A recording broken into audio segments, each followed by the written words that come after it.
सोने का ही पिंजरा क्यों ना हो, तोता उसके अंदर मस्त है। क्यों मस्त है? क्योंकि खाने के लिए दर दर भटकने की जरूरत उसको है ना। सुबह सुबह जो गृहिणी होगी जिसके घर में वो तोता रहता होगा, वो सुबह सुबह उसको परोठा बना के खिलाएगी। बच्चे आएंगे, कभी कभी काजू खिलाएंगे, कभी बादाम खिलाएंगे, अमरूद काट के खिलाया जाएगा, हरी मिर्च खिलाई जाएगी। मिट्ठू मिट्ठू भी करते हैं ना, मिट्ठू मिट्ठू बच्चे, वो मिट्ठू भी आ जाता है आगे चोंच हिलाता हुआ। और उससे बढ़िया जिंदगी क्या है? तीनों टाइम का खाना। बिल्ली खाएगी नहीं, सुरक्षित है। पानी लगेगा नहीं, सुरक्षित है। हर तरीके से सुरक्षित है। लेकिन ये जिंदगी क्या घंटा जिंदगी है? ये कोई जिंदगी है यार? ये जिंदगी कोई जिंदगी है? उससे बेहतर आकाश में उड़ता 100 साल की जगह साला 30 साल जीता, लेकिन जीता तो मस्त। उसकी जगह आकाश में उड़ता 100 साल की जगह 30 साल जीता, अपनी मर्जी से जीता। मिलता खाना, नहीं मिलता, कम से कम साला कैद तो नहीं होता, कंफर्टेबल हो गए। और कंफर्टेबल कैसे हो गए मैं बताता हूं। हमने एक जिंदगी में एक स्टेज के बाद, एक उम्र के बाद कॉम्प्रोमाइज चालू कर दिया। कॉम्प्रोमाइज से आदमी कंफर्टेबल होता है। मैं बताता हूं कैसे। सपना या खर्चा इतना है, मान लेते हैं खर्चा इतना है जिंदगी में और कमाई इतनी है, तो हम सोचते हैं कमाई बढ़ाएंगे ना तो फिर कुछ करना पड़ेगा। तो अपन क्या करते हैं? कमाई के बारे में सोचना बंद कर देते हैं। हम इस खर्चे को कम करते करते करते कमाई के बराबर ले आते हैं।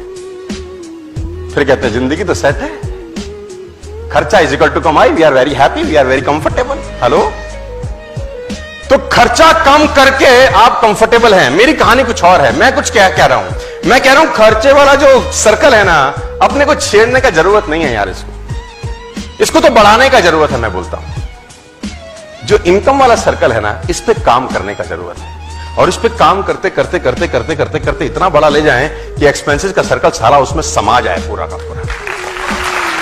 हाथ खड़े करो आप लोग।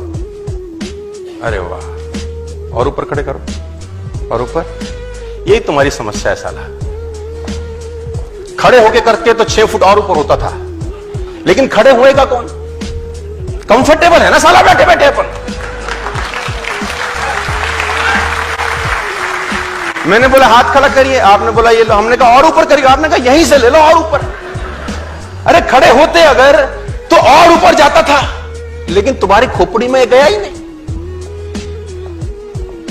नेवर बी ए कंफर्टेबल, मतलब कहते हैं अगर आप जिंदगी में कंफर्टेबल होते हैं, प्रेजेंट आपका कंफर्टेबल है, तो फ्यूचर हमेशा अनकंफर्टेबल होगा। और अगर आपका प्रेजेंट अनकंफर्टेबल है, फ्यूचर नो डाउट आपका कंफर्टेबल होगा। ये डिसाइड करिए आज। फ्रॉग सिंड्रोम करके एक कोट है, फ्रॉग सिंड्रोम, मेंढक की कहानी। मेंढक को एक फ्राई पैन में पानी में डाला जाता है। फ्राई पैन के अंदर पानी होता है, मेंढक डाल देते हैं और नीचे से आग लगा देते हैं, है ना। अब बॉईल होता है वाटर। मेंढक में खासियत है, वो अपना टेम्परेचर पानी के टेम्परेचर के हिसाब से मैच कर लेता है। उसमें क्वालिटी बड़ी जबरदस्त है। देखो, नेचर भी तो बहुत कमाल नहीं है ना, कम। अब उसका आप टेम्परेचर धीरे से बढ़ाओ, आग का। जो पानी का टेम्परेचर बढ़ेगा अंदर, मेंढक क्या करता है? उस बढ़े हुए टेम्परेचर के हिसाब से एडजस्ट करता है। थोड़ी देर में आप थोड़ा सा और बढ़ाओ, मेंढक फिर एडजस्ट कर लेगा। अब उसको मजा भी आ रहा होता है, गुनगुना पानी। Now he is enjoying it. थोड़ा सा और बढ़ाओ, वो और एडजस्ट करता है। अब जब आखिरी में थोड़ा सा और बढ़ाते हो, अब मेंढक की हालत खराब होनी शुरू होती है। अब उसको लगता है मैं कूद जाऊं, लेकिन अब जब कूदने की कोशिश करता है, इतनी शक्ति नहीं रहती साला कि कूद पाए। जब कूदने का प्रयास करता है, पानी इतना गर्म हो चुका होता है कि उसमें इतना ताकत नहीं रहता कि वो कूद के उस फ्राई पैन से बाहर, और आखिरी में वो मेंढक मर जाता है। गर्म पानी मारा मेंढक को। जब उसको कूदी मारनी थी साले को, वो तब कूदी नहीं मारा, ये उसको मार गया। जब उसको कूदी मारनी थी ना, तब वो एडजस्ट कर रहा था। क्या कर रहा था? एडजस्ट कर रहा था।